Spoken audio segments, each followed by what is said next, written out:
2015 certainly has been a tough year for Indonesia. Southeast Asia's largest economy, like most of other economies, was hit hard by the currency slump. The rupiah currency set to take the mantle as the worst performing currency in 2015. And the effects have been felt to the real sectors. Our industry tend to decrease as compared to the previous years.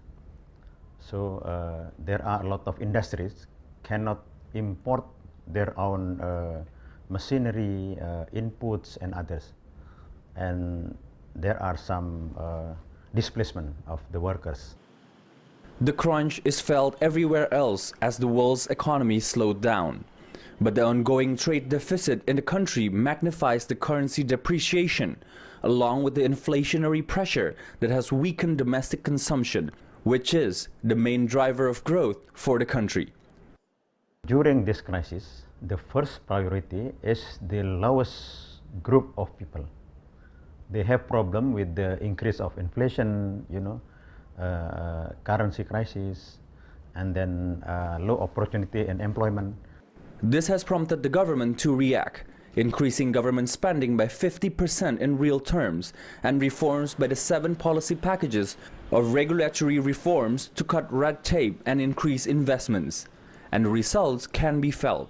In its latest report, the World Bank maintained its growth forecast for Indonesia's economy at 4.7% for 2015. The report also projected a positive growth GDP of 5.3% for 2016, despite global factors that will remain uncertain. And there are some sectors leading for this improvement. The first is sector of information and communication. This is the most dynamic sector in Indonesia. And then transportation, airline and so on, and then services and education, hotel, restaurant, because of domestic consumption. We are optimistic next year. And Citilink, one of the country's leading low-cost carrier, is one of the reasons for optimism. Despite inflationary pressure and currency depreciation, a major factor in airlines operating with 70% of its costs in US dollars, and disasters like the haze and volcanic eruption, the company is in black.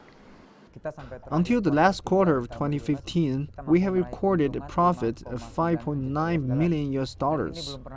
This will be the first year that Citilink is profitable since its inception in 2009.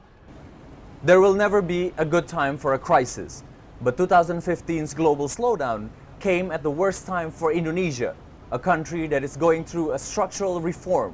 But many analysts are still optimistic because they believe that the steps that were taken were necessary to lay the foundation for the country's economic future. Saputra, CCTV, Jakarta.